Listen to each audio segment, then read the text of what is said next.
Hey, good morning, everybody. It is Wednesday, March 25th. Just want to check in this morning and had 5 sales over a period from last night to today. And so I'm going to go ahead and get these things packaged up and hopefully bring you along with me. So the first item up for sale was this Wrangler size 20, and it is a 4XL.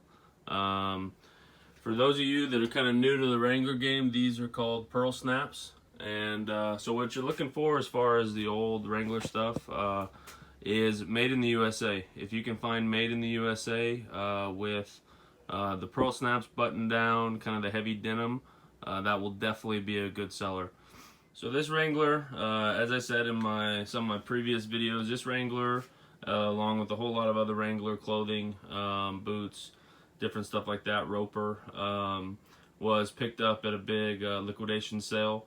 So this is a size 20. This is a 4X, and my cost is $5.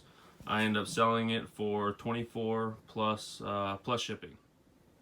So one thing here is here's a little cheat sheet I use. This is for a lot of the older sizes. So 15, 15 and a half is a medium. Anything under 15, if you're looking at 14 plus as far as sizes go, you're looking at a small.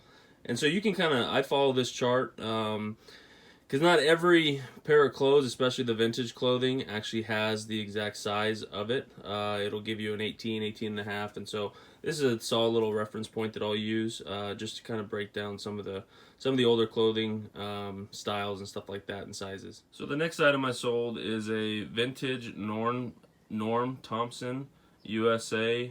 It's like a track zipper zip jacket felt.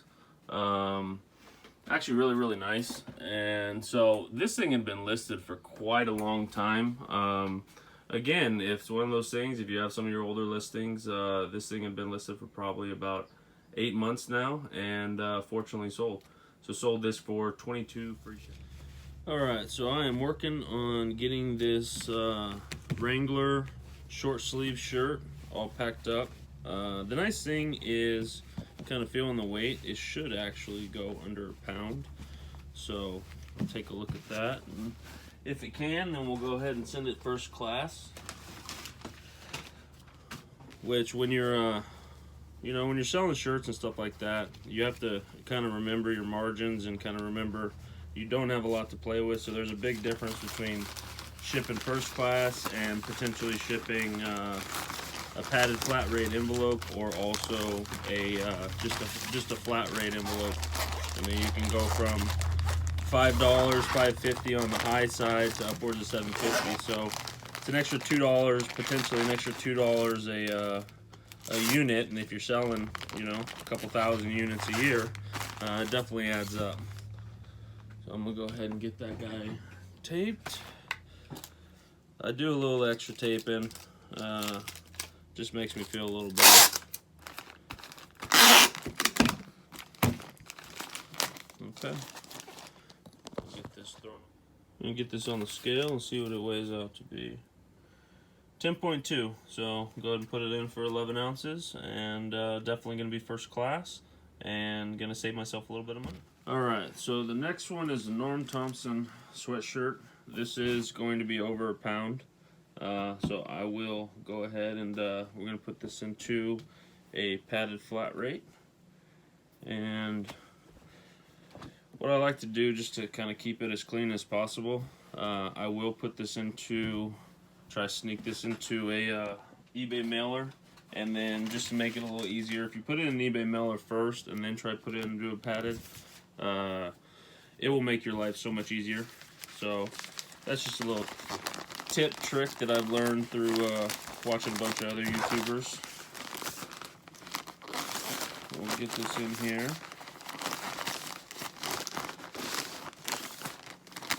So it's one of those things right now.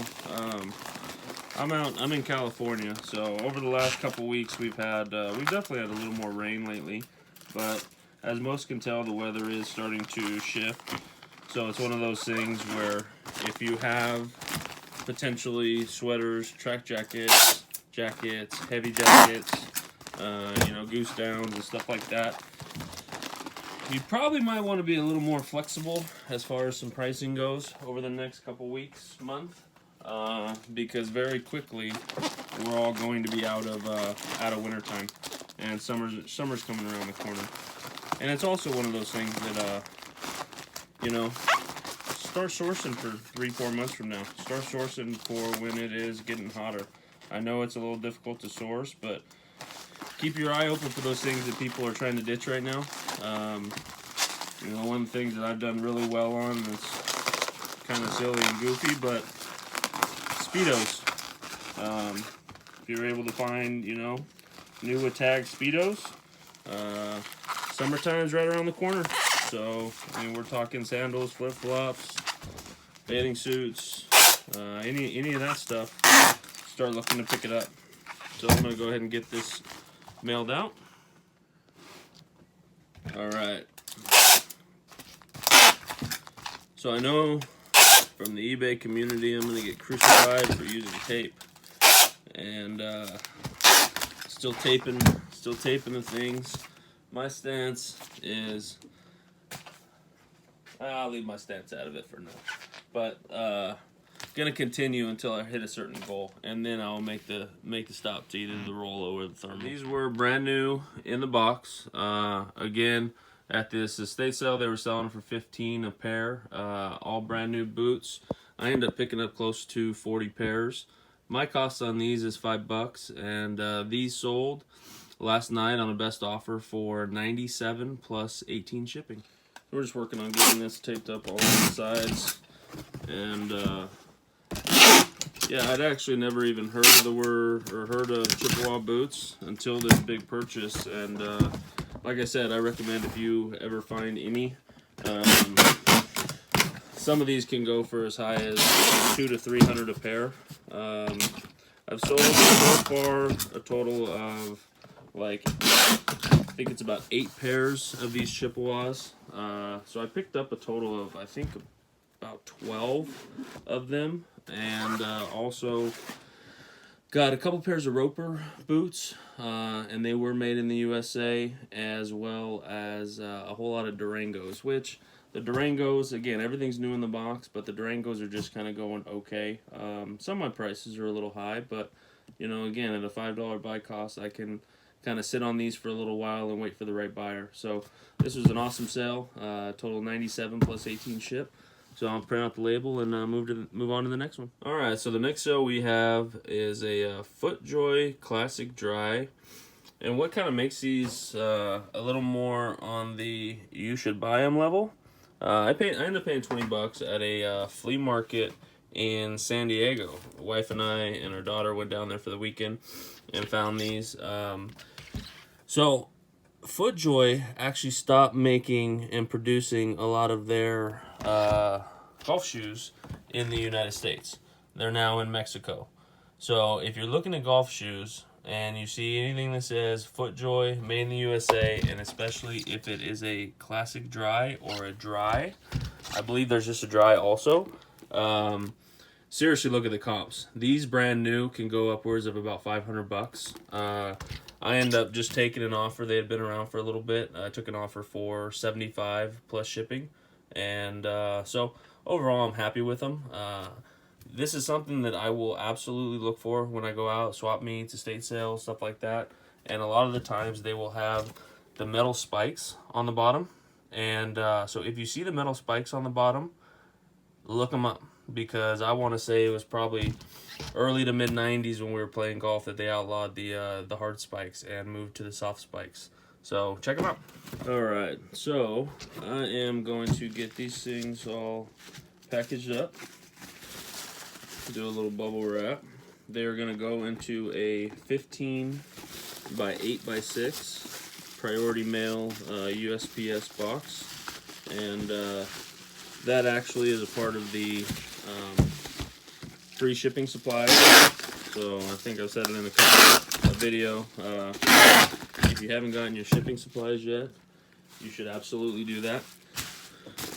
There's a at least the hope is from a lot of people is that the online world is definitely going to rebound pretty significantly. especially with all those brick and mortars having a really hard time. And truthfully, I can only imagine there's a lot of brick and mortars who have potentially moved their business online. You know, somebody like a Craigslist hunter. No, this isn't an ideal situation. But if you look at his showroom, what does he have? I mean, he has inventory for months and months and months. So he's all set up. So if you're fortunate enough to, you know, be in a situation like that where you have a ton of inventory, you know, hopefully with a little bit of work, a little bit of effort and time, you know, everything should be okay. And so if you're not going, I think 110% right now, you should be. You're missing an opportunity to get in front of something, in my opinion. I'm gonna throw these in here, and there we go. Simple and easy. And I do overtake just to be careful. Alright, so now I'm looking for a women's Wrangler 14 MWZ LU. It looks like that middle one right there. I'll go ahead and pull these down real quick.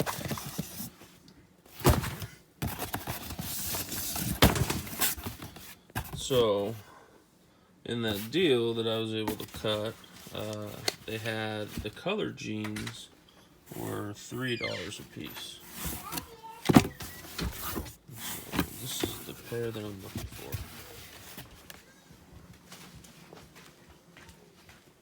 Alright, so here they are. These are women's cowboy cut Wrangler slim fit, size 7x36, inseam 36, and yeah, this is a great little sale.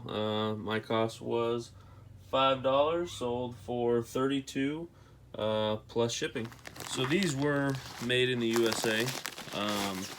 Probably about 95% of the stuff that I purchased was made in the USA, going back to early to mid 90s. So you know, I'm not saying the Wrangler brand carries its name without you even needing to do anything, really. But what will separate you from the pack is if you do have, you can go ahead and try to get those early 90s Western, especially with the Aztec color block, all bright colors, stuff like that, can be significantly worth a good amount of money. Alright, so I got those 5 done and actually had one more sale come through for a garage door opener. So I'm going to try to get that pulled right now. I think this is the one. We'll go double check. And yeah, this was another sweet little sale for not a lot of money. Alright, so this just came through. This is a 3-button garage door opener, garage door remote. And this sold for $32 plus $4.20 shipping. And we'll say my cost. Alright, so phone died, but I'm gonna, I got that Genie remote all boxed up, and we're gonna get this thing shipped out. Alright, so those are all the items that, that I needed to ship. My wife actually is inside watching our daughter right now. She has been placed off work till, I don't know, like the middle of next month, something like that. So about 3 months ago, she started her own eBay account and actually sold a pair of shorts. Not for a ton of money. I'm a little wobbly, but here they are. Just some women's yellow spring shorts. Sold them for $8 plus shipping, and so she's trying to get that little account going, and was trying to make some extra money to go on a trip to New York with some girlfriends. And as we all know, New York's not a great place to be right now, so she went ahead and they canceled the trip. But she's still making some sales, so making some money while she's off, and still getting a paycheck. So if you haven't thought about getting stuff listed, or you're kind of new to the eBay game, I would highly recommend that now would be the time to get some stuff listed. So I'm going to go ahead and get this shipped off. I appreciate everybody spending the afternoon, spending the day with me, and kind of learning some of the processes on how I ship some of the stuff and kind of what sold. So feel free, like, share, subscribe. Check me out, Smitty's Flips.